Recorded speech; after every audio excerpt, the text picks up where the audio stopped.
নমস্কাৰ। সৰু সৰু কিন্তু ভয় লগা কিছু ফটি ঘটনালৈ প্ৰত্যেক দিনাখনৰ দৰে মই ঝৰ্ণা আহিছোঁ আপোনালোকৰ কাষলৈ।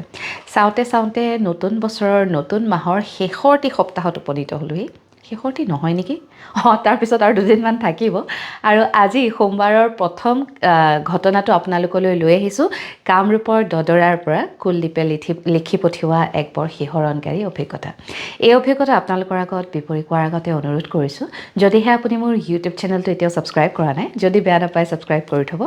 ইনষ্টাগ্ৰামত থকা একাউণ্টটো ফ'ল' কৰিবলৈ নাপাহৰিব আৰু ফেচবুকৰ পেজখনো যদি এতিয়ালৈকে ফ'ল' কৰা নাই তেনেহ'লে কৰি থ'ব, যাতে মোৰ ভিডিঅ'বোৰ অহাৰ লগে লগে আপোনালোকে এটা ন'টিফিকেশ্যন পায়। এতিয়া আগবাঢ়োঁ কুলদীপৰ অভিজ্ঞতাৰ ফালে। কুলদীপে অভিজ্ঞতাটো লিখাৰ আগতে মোক সুধিছে যে বা আপুনি যে ইমান সোপা ভূতৰ ঘটনা পঢ়িলে আজিলৈকে, আপোনাৰ কেতিয়াও ভয় নালাগে নেকি? ভয় আচলতে একেবাৰে নলগা নহয়, কিন্তু মানুহজনী মই অলপ সাহসী আৰু মই ভাবোঁ যদি মই কাৰো বেয়া কৰা নাই, মোকো কোনেও বেয়া কৰিব নোৱাৰে। কিবা আহে যদি দেখা যাব। পিছে আজিলৈকে মই নিজে একো দেখা নাই।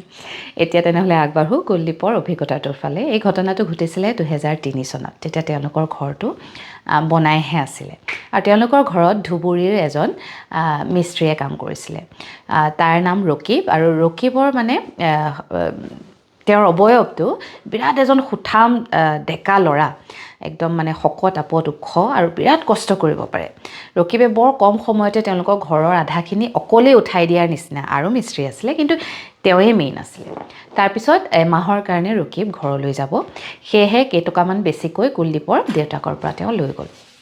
পিছে এমাহ গৈ প্ৰায় 2 মাহেই হ'বৰ হ'ল ৰকিব আৰু নাহিলে। তেতিয়া কুলদীপতে ভাবিলে যে হয়তো চাগে পইচা বেছিকৈ নিলে আৰু সি নাহে আৰু, সেইবুলি তেওঁলোকৰ ঘৰৰ কাম বেলেগ মিস্ত্ৰীৰ হতুৱাই আৰম্ভ কৰালে। তাৰ কেইদিনমান পিছত ৰকিব আহি ওলাইছেহি, কিন্তু তাক দেখি কোনেও চিনি পোৱা নাই যে সেইটো ৰকিব। বহুত দেৰিৰ পিছত ধৰিব পাৰিছে, কাৰণ মানুহজন একেবাৰে শুকাই ক্ষীণাই অৱস্থা নাইকিয়া হৈ আহিছে।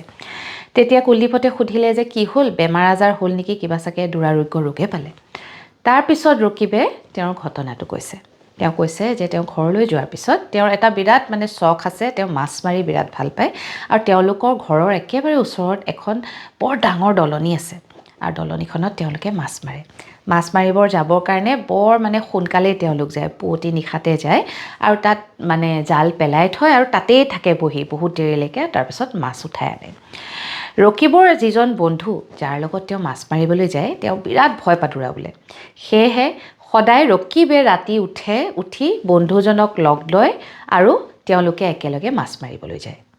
যিদিনাখনৰ কথা তেওঁ শ্বেয়াৰ কৰিছে, সেইদিনা পিছে আচৰিত ধৰণে ৰকিব শুই থাকোঁতেই তেওঁৰ বন্ধুজনে বাহিৰৰ পৰা মাত লগাইছেহি যে উঠ মাছ মাৰিব যাবৰ হ'ল।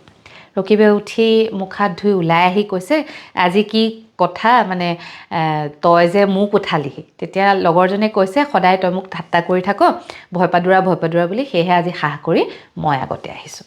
সেই বুলি কথা বতৰা পাতি ৰকিবহঁত গৈ আছে দলনিৰ ফালে। লগৰজন আগে আগে, ৰকিব পিছে পিছে। এপাকত ৰকিবে চাধা মাৰি লগৰজনক দিলে, তেওঁ পিছে নাখাওঁ বুলি ক'লে আৰু তেওঁ পিছলৈ ঘূৰি নাচাই আগলৈ গৈ আছে। ৰকিবহঁতে যিকণ ঠাইত সদায় মাছ মাৰে, সেই ঠাইটুকুৰলৈ নগৈ অলপ এটুকুৰ ঠাইলৈ মানে বন্ধুজন গৈ আছে। তেতিয়া ৰকিবে সুধিলে, কি হ'ল, তই আজি বেলেগ ফালে ওলালি যে? কৈছে, একে জেগাতে মাছ মাৰি থাকিলেনো বাৰু আমি মাছ ক'ৰ পৰা পাম?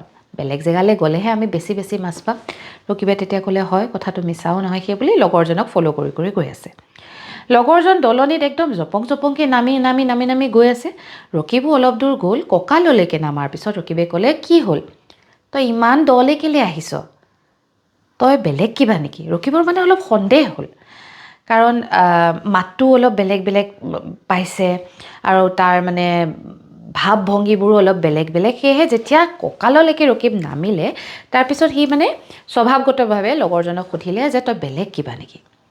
সেই কথাষাৰ শুনাৰ লগে লগে বৰ আচৰিত ধৰণে এটা হাঁহি মাৰি তাৰ লগৰজনে বান্দৰৰ নিচিনাকৈ জপংকৈ আহি তাৰ গাৰ ওপৰত উঠিলেহি আৰু তাক পানীত হেঁচা মাৰি ধৰিলে। ইতিমধ্যে কৈছোঁ, ৰকিব এজন সুঠাম ডেকা, মানে বহুত ওখ পাখ, গতিকে ৰকিবেও বিৰাট চেষ্টা কৰিলে আৰু তেওঁৰ কঁকালত এখন দা আছিলে, কিন্তু মানে মানুহজনৰ শৰীৰটো বোলে ইমানেই বেছি পিছল আছিলে যে সি হাতেৰে তাক নমাব পৰা নাই আৰু দাখন কঁকালৰ পৰা উলিয়াব পৰা নাই। প্ৰায় 3-4 মিনিটমান যুঁজাৰ পিছত আৰু লগতে ৰকিবে চিঞৰিও আছে যে মোক বচাওক বুলি, দূৰৈত বেলেগ কিছুমান মানুহেও মাছ মাৰি আছিলে তেওঁলোকে দৌৰা দৌৰিকৈ আহি ৰকিবৰ ওচৰ পোৱাৰ লগে লগে সেই বস্তুটো যিটোক ৰকিবে নিজৰ বন্ধু বুলি ভাবিছিলে সেই দলনিত জাপ মাৰি অদৃশ্য হৈ গ'ল আৰু ৰকিবো লগে লগে বেহুচ হৈ পানীত পৰিলে তাৰপিছত সেই মাছমৰীয়া কিজনে ৰকিবক উঠাই আনি তাৰ ঘৰলৈ নিলে আৰু তাৰ পিছত প্ৰায় এমাহমান সি হস্পিটেলত থাকিবলগীয়া হ'ল ঢেৰ জৰা পোকা কৰিলে বহুত মানে কবিৰাজি কৰিলে তাৰপিছত যেনে তেনে সি এতিয়া সুস্থ হৈ আকৌ কুলদীপহঁতৰ ঘৰত কাম কৰিবলৈ আহিলে এই কথাটো শুনাৰ পিছত মানে কুলদীপহঁতে বিশ্বাস কৰিবনে নকৰে বৰ মানে ডাঙৰ এটা প্ৰশ্ন কিন্তু যিজন মানুহক তেওঁলোকে দেখিছিলে ঘৰলৈ যোৱাৰ আগতে আৰু ঘূৰি অহাৰ পিছত যিজন মানুহক দেখিলে তাত আকাশ পাতাল পাৰ্থক্য আছে সেয়েহে কুলদীপহঁতো ভাবিবলৈ বাধ্য হ'ল কিজানি সঁচাকৈ তাৰ লগত এই ঘটনাটো ঘটিছিলে এয়া আছিলে কুলদীপহঁতৰ ঘৰত কাম কৰা মিস্ত্ৰী ৰকিবৰ এক জীয়া ঘটনা যিটো আপোনালোকৰ লগত মই শ্বেয়াৰ কৰিলোঁ বাকৰ বহুত ধৰণৰ ঘটনা ইতিমধ্যে শ্বেয়াৰ কৰিছোঁ ইও এটা বাকৰ বা ঘোঁৰা পাকৰে ঘটনা কিন্তু অলপ বেলেগ ধৰণৰ শুনি কেনেকুৱা পালে জনাবৰ কাৰণে ভিডিঅ'টোৰ তলত কমেণ্ট কৰিবলৈ নাপাহৰিব লগতে আপোনাৰ যদি কিবা অভিজ্ঞতা আছে যিটো মোৰ লগত আপুনি শ্বেয়াৰ কৰিব বিচাৰে তেনেহ'লে মোৰ মেছেঞ্জাৰত গৈ এটা মেছেজ কৰিব আজিৰ এই অভিজ্ঞতা ইয়াতেই সামৰিছোঁ কাইলৈ নিশা এক নতুন অভিজ্ঞতা লৈ আপোনাৰ কাষ চাপিম এতিয়ালৈ আহিছোঁ শুভৰাত্ৰি